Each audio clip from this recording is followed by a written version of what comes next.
Un cordial saludo, soy Guido Aguila Grados de Lima, Perú, magíster en Derecho Procesal por la Universidad Nacional de Rosario, Argentina, ya aquella legendaria maestría que cumple 2 décadas de existencia, dirigida por el maestro Adolfo Alvarado Belloso, además ya con tesis presentada para el doctorado en la misma casa de estudios, a la espera de que nos convoquen.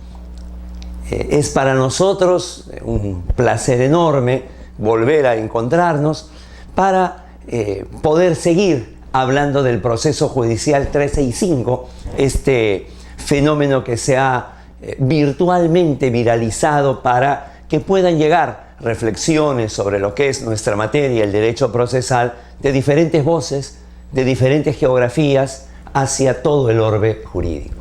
El día de hoy quiero hablarles de algún tema que muy pocas veces se ha visto, se ha tocado: el paternalismo jurídico en el proceso. Seguramente el estudio más serio, más sesudo que hay sobre el paternalismo jurídico es el que desarrolla el profesor de la Universidad de Alicante, Macario Alemany, y que lo va a compilar en este texto prologado por Manuel Atienza, El paternalismo jurídico, donde se hace un análisis a partir de la obra de Gerald Dworkin, Gerald, no Ronald, Paternalism, en la cual analiza en general el término paternalismo, ingresa a analizar la oposición a este paternalismo de John Stuart Mill y presenta diferentes ámbitos hasta llegar a aterrizar en lo que viene a denominarse el paternalismo jurídico. Ese paternalismo jurídico queremos llevarlo al proceso, queremos analizar desde este concepto si es bueno o no un paternalismo dentro del ámbito del proceso judicial. El solo nombre de paternalismo para algunos ya denota algo peyorativo, y es que en realidad es lo que todos imaginan, es decir, aquella acción que hace el Estado y que se asemeja a lo que puede realizar un padre con sus hijos, sea por una cuestión de bienestar, sea por una cuestión de cuidado o sea por una cuestión de orientación. Ese símil, la figura, el desarrollo, la acción que hace un padre con respecto a sus hijos menores, ese paternalismo muchas veces se traslada al Estado. Y cuando nosotros le colocamos el adjetivo de jurídico, es que se da en el ámbito de la normatividad. Este paternalismo jurídico, por cierto, en algunos casos está justificado, sobre todo cuando se trata de que el Estado realice esa labor paternal con respecto a los ciudadanos, si es que tiene que ver con la vida o la salud. El imponer una multa si es que no se lleva el cinturón de seguridad al conducir el auto, la misma sanción si es que el motociclista no lleva puesto el casco al conducir su vehículo, la posibilidad de que el Estado pueda tomarse la atribución de retener una parte de lo que paga con previsión a la seguridad social. Todo eso son acciones paternalistas que no pueden dejarse en manos del ciudadano. El ciudadano no puede llegar a decir: yo manejo sin cinturón de seguridad y si tengo un accidente quedo paralítico o muerte es mi problema. No puede hacer eso. El Estado cumple ahí su labor. Sin embargo, hay otros tipos de paternalismo que no están justificados y que sin embargo se predican y se hacen, que es ya el invadir el fuero de libre autonomía de las personas, o cuando deja o cuando se traiciona aquello para lo cual fue establecido el paternalismo, es decir, una suerte de buscar el bienestar de la persona, de buscar lo mejor para la persona, pero en un caso extremo, tanto de vida como de salud. Y este paternalismo jurídico se expresa en la mayoría de las normatividades procesales en nuestros países en 3 ámbitos: con el iura novit curia, con la actuación de la prueba oficiosa y las medidas cautelares de la misma naturaleza, medidas cautelares de oficio. En este sentido, en el iura novit curia se dice: el juez conoce el derecho mejor que las partes. Y eso es lógico y está bien, porque es de alguna manera el fundamento a las resoluciones. ¿Qué le daría el valor a una resolución y tendría esa fuerza de imponerse a las partes si solamente estableceríamos una pequeña duda acerca de que el juez conoce el derecho mejor que las partes. Por cierto, hay la posibilidad de impugnar, hay la posibilidad de pedir una nulidad, pero el aforismo de que el juez conoce el derecho mejor que las partes solamente debe restringirse acá. Porque cuando este aforismo se utiliza ahora como pretexto para que de alguna manera se pueda corregir una demanda mal planteada, una pretensión equívoca, entonces ya estamos viendo a un Estado que está asistiendo a una de las partes en el proceso y ya no estamos hablando de un bienestar o una protección relacionado a la vida o a la salud.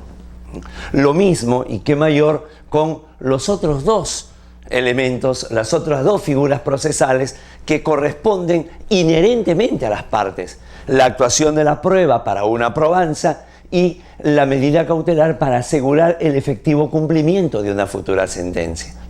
La prueba oficiosa es el auxilio que hace el Estado a través del juez para presentar una prueba que no han sido capaces de presentar las partes.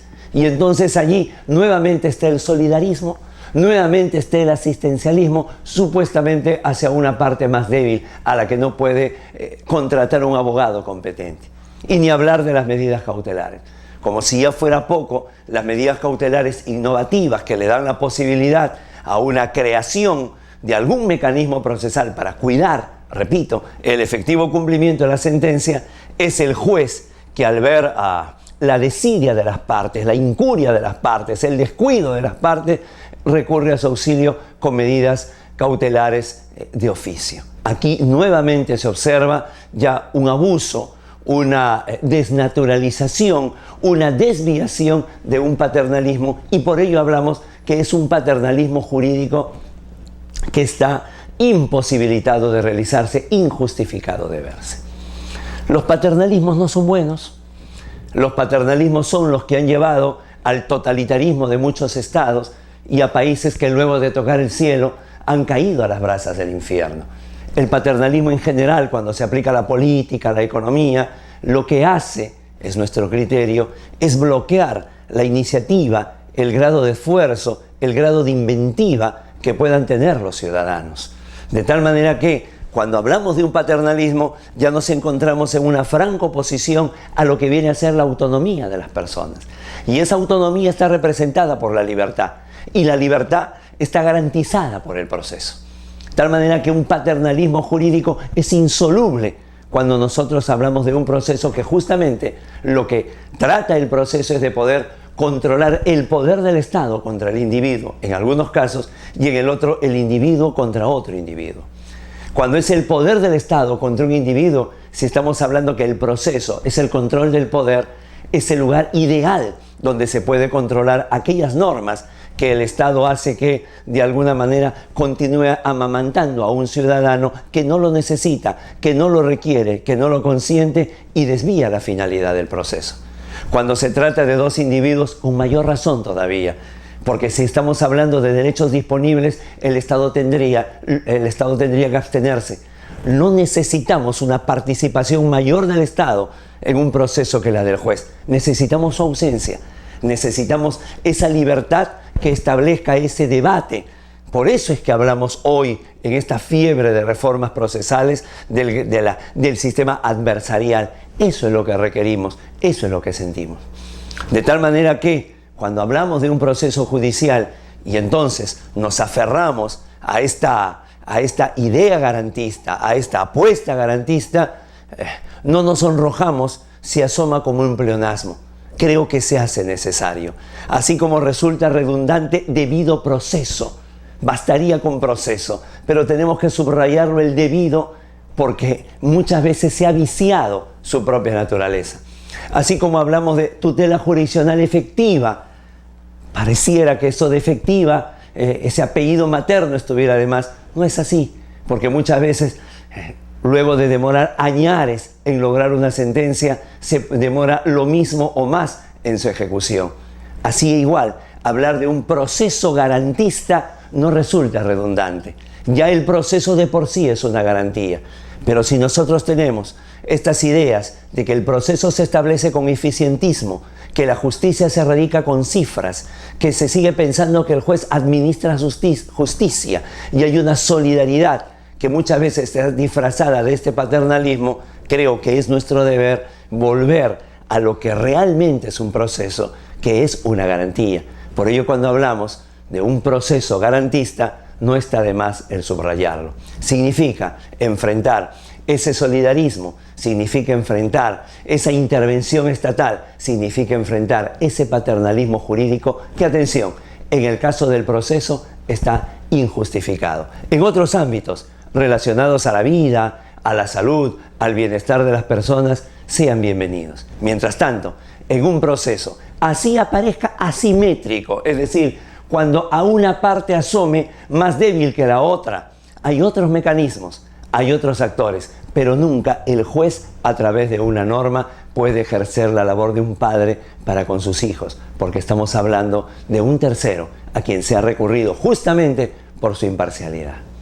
Un gusto volver a participar. Sigan con este fenómeno académico llamado Hablando del Proceso Judicial 365, creado por ese genio del derecho procesal que es Adolfo Alvarado Belloso. Un fuerte abrazo desde el Perú.